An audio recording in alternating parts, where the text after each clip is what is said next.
democracy is also a process where you give other people a chance to speak. And we're celebrating 25 years of independence, 25 years of unbroken democratic system. And for me, this celebration is coming to me with so much mixed feelings, because Nigerians are all watching us. Nigerians are listening to us. Those people we are representing are listening to us. How much of this democracy, unbroken democracy that we are celebrating today, how has it translated to, unbroken food security? How has it transformed into unbroken security in the nation? How has it transformed into unbroken access to education, access to healthcare? And we're talking about celebration of democracy. The democracy is government of the people, for the people, by the people. And it should actually change the lives of our people. We are representing our people. Our people are hungry back home. For me, to be honest with you, Mr. Speaker, there is nothing to celebrate. Oh, you are saying we should not celebrate we should democracy? be looking at celebrating food security. We should be looking at celebrating access to healthcare. So we should be looking at celebrating. There are a lot of things to celebrate. We know that we have had unbroken. Excuse me, please. I need to be protected. I need to be protected, Mr. Speaker. You are protected, but democracy is what is protecting you. So democracy has given you that place you are standing. We have on this floor. To be a parliamentarian, you are democracy that gave you that platform. Are you saying you are not celebrating it? How has it impacted? We need it to move a step further. We need it to move a step further. If I am here and it has brought me here, how has it impacted my own people? That's what I'm talking about, Mr. Speaker. Okay, thank you very much. So please, thank you. We are celebrating, I am celebrating, but we should be okay, you are celebrating it now. Implement what we have been doing here. Okay, thank you. So you are celebrating it now. Thank you. Thank you. Honorable colleagues, democracy. That's the last words countered her first word, because democracy gave her the platform to be able to address this issue, and to say she is not celebrating it is what brought her. Honorable Kafilat, I want to hear you speak. Please. Ọmọ Nàìjíríà ẹ tún wá gbọ́ tuntun o. Aregbesola ti dá bẹ̀bẹ̀ wò nípínlẹ̀ Ọ̀ṣun. Ó ti yí orúkọ ilé ẹgbẹ́ rẹ̀, èyí tó ti máa ń ṣèpàdé pẹ̀lú àwọn alátìlẹyìn rẹ̀ tó wà ní APC tẹ́lẹ̀. Ó ti yí kúrò pátápátá o. Bẹ́ẹ̀ sì ni kò mú kinní ọ̀hún ní kékeré. Gbogbo àwọn àlẹ̀mọ́gìrì, èèyàn àwòrán gbogbo tó ní ṣe pẹ̀lú àwọn èèkàn bíi Tinubu àti olóyè Bísí Àkàndé ló ti yọ kúrò níbẹ̀. Kí ló fà á? Kí ló ṣẹlẹ̀? Kí ni àwọn àṣírí tó tú gan? Inú ọ̀rọ̀ yìí lẹ ó ti gbọ́ o. Ní kíni ọ̀sìn kíni ó ga ni o. Ṣé lórí wọ́n yẹ yìí náà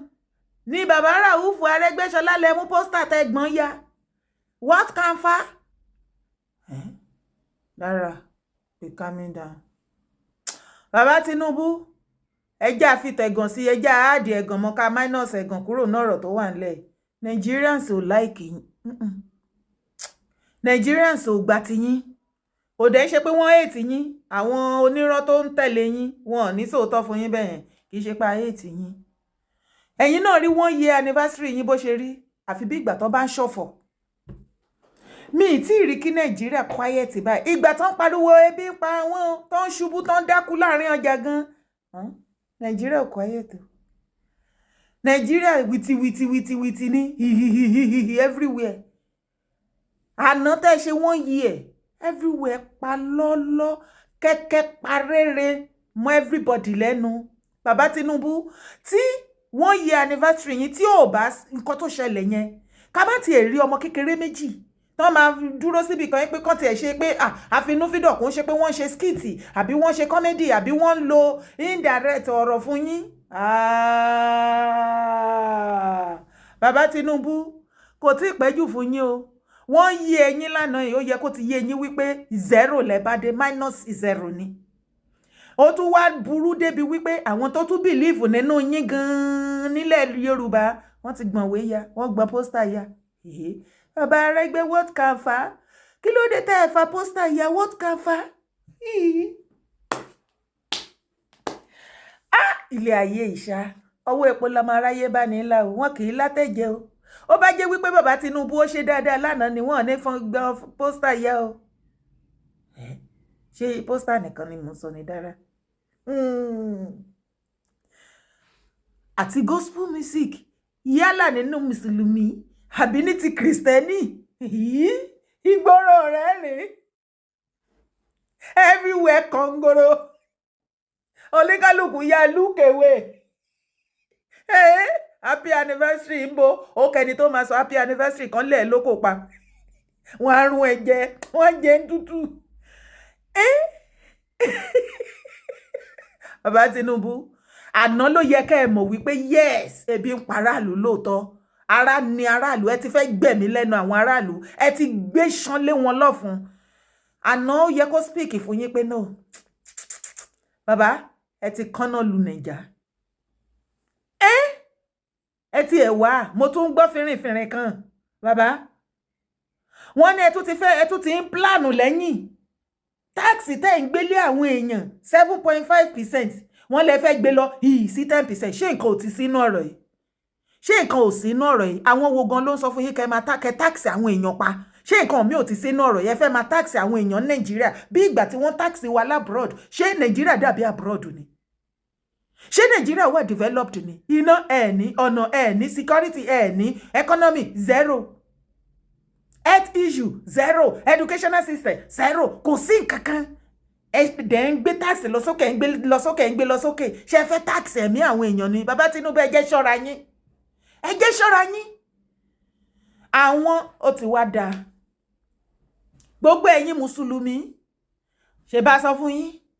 àfáà tó padà sọ wípé èèyàn ń bọ̀ wá mú ni ọmọ tí ẹ ò ní padà jẹ tíra oyè tó kan aráwò bó bá pẹ́ tó bá yá á padà kára ẹdẹ ṣé kò kan everybody yín báyìí muslim ticket ni this ẹ máa wọ àwọn mùsùlùmí yìí o tó bá jẹ́ pé kristẹni náà sọ pé wọ́n fẹ́ fi ṣe christian ticket ṣé wọ́n máa gbà yet ẹ ṣe àwọn ṣẹ́rí christian kan wá bá yín jà ẹ ráwọn oníṣẹ̀ṣe kan dá sí wọ́n fi yín sílẹ̀ yo àbọ̀dé christian ìyí lẹ fi máa mọ̀ wípé ẹ̀sìn ọ̀tọ̀ ní máa ti ẹ̀sìn bọ gbogbo nǹkan even kan kó gbogbo owó ilé ayé kan fi rán yín lọ Mẹ́kà ṣe Mẹ́kà tẹ́ lọ yẹn wọ́n sọ pé tẹ́ bá ti dé wọ́n fún yín ní AO building wọ́n ti kó oúnjẹ filled up pẹ̀lú oúnjẹ wọ́n ti ṣí ṣọ́ọ̀bù sílẹ̀ fún yín kò ṣe pé ẹ máa gbàdúrà tán ẹ máa padà wá sínú ilé wá bá ìyà tẹ́ fi sílẹ̀ pọ́pọ́rìpọ́ ìyà ẹ bá máa dé wọ́n tún ti bá yín ṣàìnẹ̀ dáadáa ìyà ti mọ lórí ìyà kẹ́ tó dé àbí kò ṣe bẹ́ẹ̀ ni ẹnu ẹ̀ ní gbogbo wájọ wà ẹ wo pardon my manner jàre excuse my manner mo kíwa gbogbo ibikíbi tẹ́ bá wà tẹ́ tí ń gbọ́ mi àbí tẹ́ tí ń wò mí orúkọ tèmi ò máa yí padà rárá yèyé dára kò wé kò. pàtàkì nínú àwọn alátẹ̀lé Aregbesola tí í ṣe Kazeem Ọlánrewájú ní ìpínlẹ̀ Ọ̀ṣun ìyẹn nílùú Iléṣà ó ní nínú ìwádìí àti àṣeyọrí tí Aregbesola ti ṣe sẹ́yìn ní làwọn ṣe ní ìgboyà o láti gbé ìgbésẹ̀ táwọn gbé ó ní kí ni àṣeyọrí tẹ́ ẹ ti rí láti bí ọdún kan sẹ́yìn tí ààrẹ Tinubu ti wà lórí àlééfà tí wọ́n ń pariwo wípé progressive ó ní kí ló ti jẹ́ progressive tí wọ́n ti gbé kalẹ̀ nínú ìṣàkóso wọn lódidi ọdún kan ó ní ìdí rèé o tí àwọn fi yọ fọ́tò ààrẹ Tinubu àti tolóyè Bísí Àkàndé kúrò tí àwọn sì gbé ti Awólọ́wọ̀ pẹ̀lú ti bàbá Bọ́lá Ìgè. ẹ má jẹ́ àdàpọ̀ ọ̀tọ̀ọ̀tọ̀ lọ̀rọ̀ ń bí tá a bá dé yìí o. so bàbá Rauf Arẹ́gbẹ́ nítorí 1 year anniversary tó mú 0 dání wá tí ò sí achievement kankan nothing to prove nothing to show òun lè fi bínú fa pósítà ya. bàbá Arẹ́gbẹ́ ó mọ̀ oyè tó kára àwò mà ní bó bá pẹ́ títí ó mà padà máa kára ẹ̀dẹ̀ bẹ́ẹ̀ ni àbí ẹ̀yin kàn ti ẹ̀rí bí pósítà ẹ̀rí pósítà ya láti fẹ̀hónú ti yín hàn àwọn ogunlọ́gọ̀ àwọn ọmọ Yorùbá náà fẹ́ fẹ̀hónú hàn kọ́ wọn lè bọ́ ọ̀tà ni ó ń gbénú wọn fara wọn ara ìbínú wọn wọ́n fi sínú inú run ẹlòmíín láti jẹta ẹ̀jẹ̀ bá mi kọ́ síbi kọ́mẹ́sẹ̀jọ ṣé mo parọ́ láti ìjẹta tó ti sọ pé 29 bàbá máa pé 1 year anniversary nínú ẹlòmíì gan like a week ago nínú ti ń rún pé 1 year kíni what can fa 1 year bàbá gan wọ́n ti mọ̀ pé àwọn gan òrójútu ẹ̀ wọ́n ò gẹ́ẹ̀tì ẹ̀ omi water pass gàrí wàláì bàbá Tinubu gan mọ̀ wípé wọn ò rí nǹkan kan ṣe renewed hope ni bàbá ń pariwo kiri gbogbo everything tí Tinubu promise. ẹ̀yin ló kàn dà ẹ̀yin dà ẹ bọ́ta ẹ wá sọ̀rọ̀ ọmọ bàbá olódòdè ni bí olówó dé àti ẹ̀mọ́ kí ló dé ẹ ti ẹ̀ dúró ṣé tí gbogbo èèyàn nílé ayé ní gbogbo èèyàn nílé ayé yìí kí wọ́n má ti olórin ni mò ń sọ gbogbo olórin ilẹ̀ Yorùbá pátápátá both home and abroad bọ́ọ̀ bá tiẹ̀ wá kọ orin kan fi yé bàbá wọn sí ó dẹ̀ pé bàbá gan ti fi mẹ́sẹ̀gì ránṣẹ́ sí anybody ẹ má kọrin o ẹ má tẹ́ẹ̀pẹ́ fẹ́ kun orin o ṣé bí tí bàbá kéwọn ni Ọ̀túnba Fìdípọ̀ Tẹ̀mọ́lẹ̀ abẹ́yìn kọ́lẹ̀ ló kọrin fún wọn ní ọjọ́ inauguration ní Àbújá ọmọ olódòdè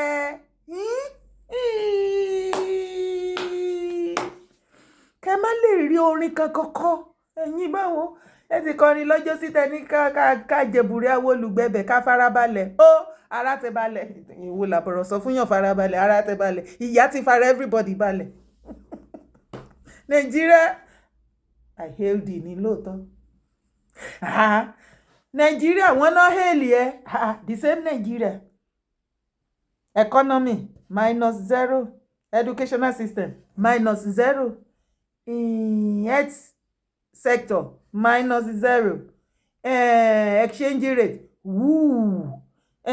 owó ná owó epo everything security -0 kò tiẹ̀ sí kankan kò sí nǹkan tó yẹ olórin lè lò lóòótọ́ kò sí ẹ má bínú ẹ̀yin olólùfẹ́ Dara ẹ bá mi rán ẹ lè help mi níbi comment section ẹ jọ̀ọ́ ẹ bá mi kọ again bí ó ní àwọn achievement kó tiẹ̀ ká tiẹ̀ rí traces nǹkan báyìí tí olórin lè fi kọ orin ṣùgbọ́n àwọn gan wọn ò ní fẹ́ ṣe bẹ́ẹ̀ gbogbo ẹ̀yin olórin fújì ẹ̀yin eye service gbogbo ẹ pẹ̀lẹ́ ẹ tiẹ̀ dúró àwọn mùsùlùmí ìyá kékeré kan tí ó ṣe jí gbé ibo lẹ́wà gbogbo yín tẹ́ kóra yín jọ alásàlátù tẹ́ kọrin fún mọ̀mọ́ yín dádì yín olódòdè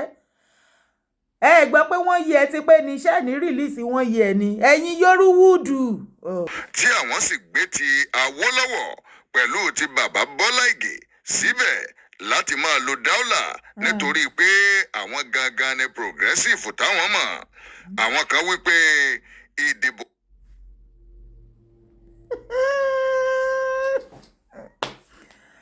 bàbá Awólọ́wọ̀ ẹ̀yin àgbààgbà àsìkò yìí ìkànnì yín ẹ jẹ́ bá mi kọ síbi comment section ẹ wíkẹ́ndì kì í ṣe pé wíkẹ́ndì lásán nìkan ẹ wíkẹ́ndì ẹ tún wá wíkẹ́ndì kí ló dé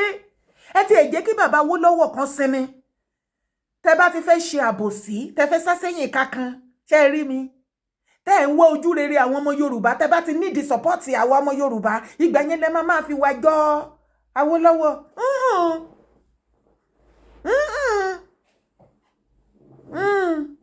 ẹjọ́ èwo nínú àwọn àgbààgbà ilẹ̀ Yorùbá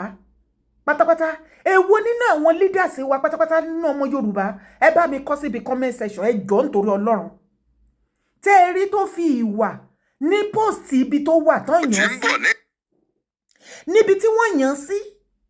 ibo èwo nínú wọn lẹ rí bóyá ní commissioner ni o ní senator minister house gbogbo everything press títí dórí press yìí àtàfẹ́nifẹ́ra wọn ẹ bá mi kọ síbi comment section kó má dàbí ẹni pé yàn yín ṣe kíní èwo ló fi ìwà jọ bàbá wa létà Awólọ́wọ̀ àǹkó nípa fífi ìfẹ́ hàn sí ilẹ̀ Yorùbá nípa fífi ìtara ṣe iṣẹ́ ilẹ̀ Yorùbá nípa ìtẹ̀síwájú ìgbésí ayé àwọn ọmọ Yorùbá ká má bàa di èrò ẹ̀yìn ká lè má dẹni iwájú. Èwo nínú gbogbo wọn àtọba àti joyè àtọmọdé àtàgbà yín ẹ̀yin àgbààgbà ilẹ̀ Yorùbá, both the elders and the leaders, èwo nínú yín àti ẹ̀yin religion leaders èwo ló fi wàjọ létí Awólọ́wọ̀ nù yín?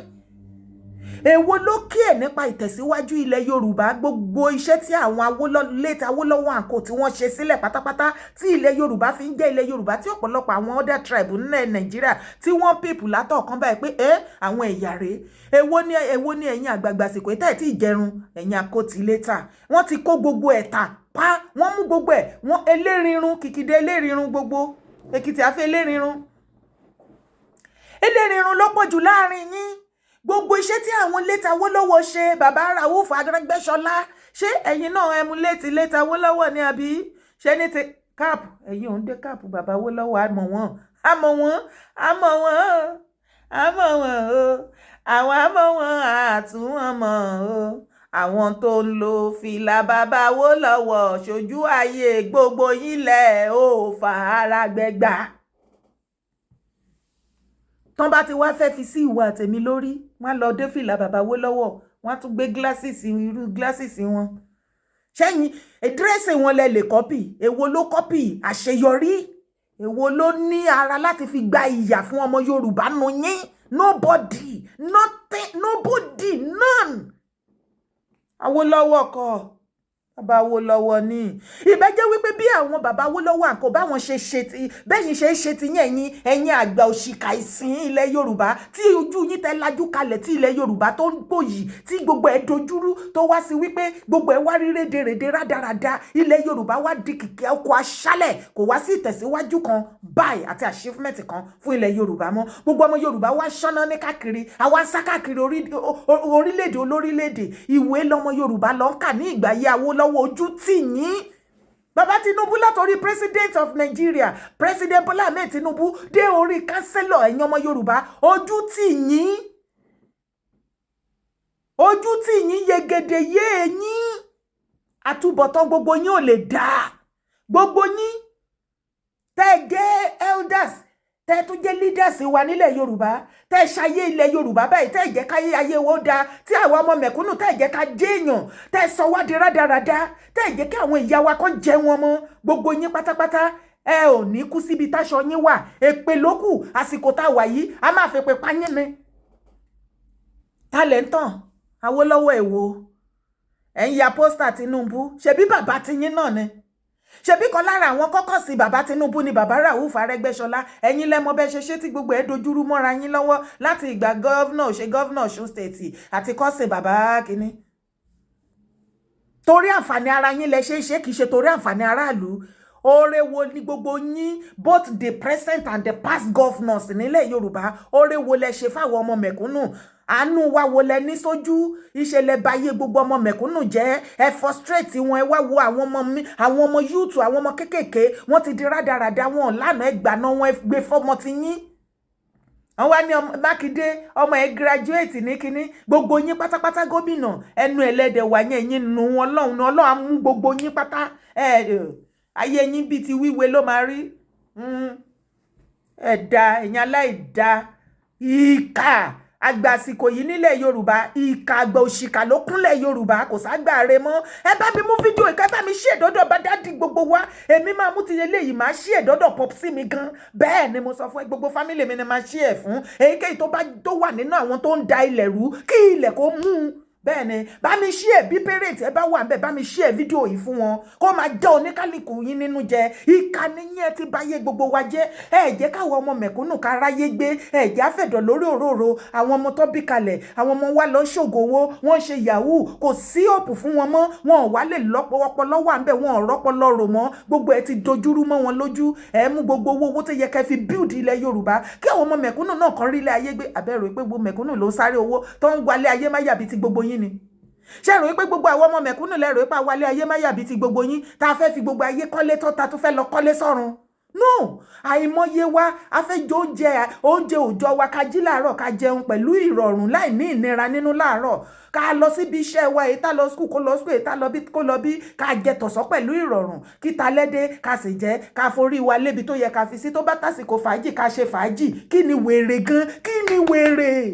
ẹ̀yin wèrè tẹ́ pera yín lágbàlagbà ẹ̀yin lẹ wálé ayé má yà ẹ̀yin lẹ ṣe competition flight private jet ẹ̀yin lẹ ṣe competition mansion ẹ̀yin lẹ fẹ́ ní property all over the world ẹ̀yin ní ilé ayé jọ lójú tẹ́ wálé ayé má yà ẹ rántí ikú wíwé apariwo kò dùn yín ẹ ríro àpòrònú yín ti bódò lọ àròjọ pa yín ṣọlẹ ẹjọ́ náà pé fáwa nílẹ̀ Yorùbá kò sí wàhálà nísìnyí tèmi gan ti wá mọ̀ ìpẹ́jọ́ náà pé fún wa wàhálà mo wà lára àwọn tó máa rojọ́ pa yín jẹ wọ́n lẹ́bọ̀ ṣó ṣe rú ẹbọ àjẹ́ ṣe rú wọ́n ní taláròkà ò ṣe rú ẹ̀yin èèyàn mi ẹjọ́ yẹn àǹdí pẹ̀lú mi ẹ jẹ́ ká bẹ̀rẹ̀ sí ní rojọ́ àwọn àgbààgbà àwọn bad egg àgbà òṣìkà àsìkò yìí nílẹ̀ Yorùbá tó ń jẹlẹ̀ Yorùbá run tó mú gbogbo iṣẹ́ tí àwọn Awólọ́wọ̀ àǹkó tí wọ́n gbé ṣe tí wọ́n rì bọ́ ilẹ̀ Yorùbá wọ́n jẹ́run wọ́n pin mọ́ra wọn lọ́wọ́ wọ́n tà dànù èyí tí wọ́n rí tà wọ́n sọ di property wọn ẹ̀ ní kú síbi táṣọ yín wà Ọlọ́run bẹ́ẹ̀ ṣe fi ayé ní gbogbo ọmọ ènìyàn ọmọ ìran mi lára ara nìyín ẹ jẹ́ wá sọ fún yín o ewé ata kì í tata o bẹ́ẹ̀ ni ṣe rí ilé ta bá fi ìtọ́mọ wọ́n ní ìrì ló máa ń wo gbogbo owó wa tó yẹ ká fi ṣe nǹkan káwa mẹ̀kúnnù ká rí ilé ayé gbé kó rọ̀ wá lọ́rùn tẹ́ ẹ fi ń rán àwọn ọmọ yín lọ sí the most expensive school káàkiri abroad ilé tẹ́ fi tọ́mọ ni o ìrì ló máa wo ẹ̀yin ìkà òbàyé jẹ́ ẹjọ́ ẹ̀yin wo gan nílẹ̀ Yorùbá lẹ́pọnú tẹ́ tún gbé mú lẹ́yìn expect pé kankan máa jáde nínú ìjọba Tinubu ṣé Tinubu promise yín ẹ̀yin ilẹ̀ Yorùbá pé tóun bá débẹ̀ òun lọ ṣe gbá fún yín ni ṣé ìgbà tí Tinubu débẹ̀ ṣe bó ṣe bàbá ṣe gàràgàràgàrà bẹ́ẹ̀ ni pé Lagos state nìkan ilẹ̀ Yorùbá nìkan ló wà ní the whole of Nigeria ṣé àsọ fún wọn pé state no be federal Lagos state no be Abuja ṣebí wọ́n débẹ̀ tán sìn ṣebí ẹrù ipá àwọn náà máa fọwọ́ lálẹ̀ tó máa pàṣẹ bọ́ ti ń ṣe bí tilẹ̀ Yorùbá ṣùgbọ́n ìgbà tán débẹ̀ làwọn náà rí pé wọ́n lọ́gàá ń bẹ̀ wọ́n dúró dè wọ́n ṣojú bàbá Tinubu ò wá já báyìí ojú yín ti já náà ṣé ara yín náà wá balẹ̀ báyìí sìn ara yín ti balẹ̀ náà kí ló tún kù. ìdìbò tí ń bọ̀ ní ìpínlẹ̀ Ọ̀ṣun dẹ̀dẹ̀dẹ̀ lọ́dún 2026 òun ló mú kí Aregbesola máa sásókè sásódò kó sì mọ́ mọ́nú odò tí ó da ọ̀run lásì tó fi di wípé ó ń yọ bánà Tinubu àti ti Bísí Àkàndé kúrò lára ilé ẹgbẹ́ rẹ̀ àmọ́ ṣá o nínú ọ̀rọ̀ tó tún tẹnu àwọn alátìlẹyìn rẹ̀ jáde òun náà ni mo fẹ́ sọ yìí àmọ́ kí n tó sọ ẹ subscribe. òun ni wọ́n ti ń sáré 2026 2027 it is about them àwọn ni àwọn ṣá kó ṣáà máa já wọn àárọ̀ ọ̀sán alẹ́ ẹ ṣáà máa já yín nìkan ṣá ìgbà tí gbogbo yín ṣe gómìnà tẹ́ ẹ wà òkè tí gbogbo yín wà òkè mo ní enjoyment mélòó lọmọ mẹ̀kúnnù enjoy ẹ lọ wá bí wọ́ sí gbogbo yín ó yẹ kí onílẹ̀ ilẹ̀ Yorùbá kó mú gbogbo yín kó kó yín papọ̀ báyìí ká ẹ bódò lọ ó fi yín ṣọmọ ẹja lóore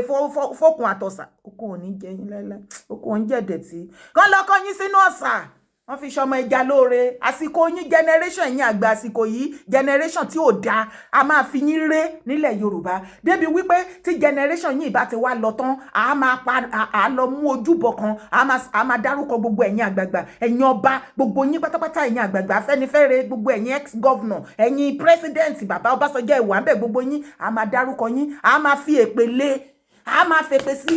tẹ́ bá ní ẹ ní jẹ́ ká ṣe protest ẹ ṣe nítẹ̀ ó tiẹ̀ ti wá dá another 30 ti wá ṣẹlẹ̀ báyìí gbogbo wa ẹ jẹ́ ká pínra wa gbogbo each state ẹ jẹ́ ká lọ mú ojúbọ ká rí nǹkan mọ́ bẹ́ẹ̀ gbogbo wa ọmọ Yorùbá ẹnìtẹ̀ tó bá ti gbabẹ̀ kọjá ẹniwọ̀n tó bá ti kó sí máìdì ẹ tó mọ̀ pé ìkànnì lọ́bẹ̀ tapo síbẹ̀ rọ̀jò èpè ló máa pa yín ṣe tún lè mú wa fún yẹn ẹ tí mọ̀ kankan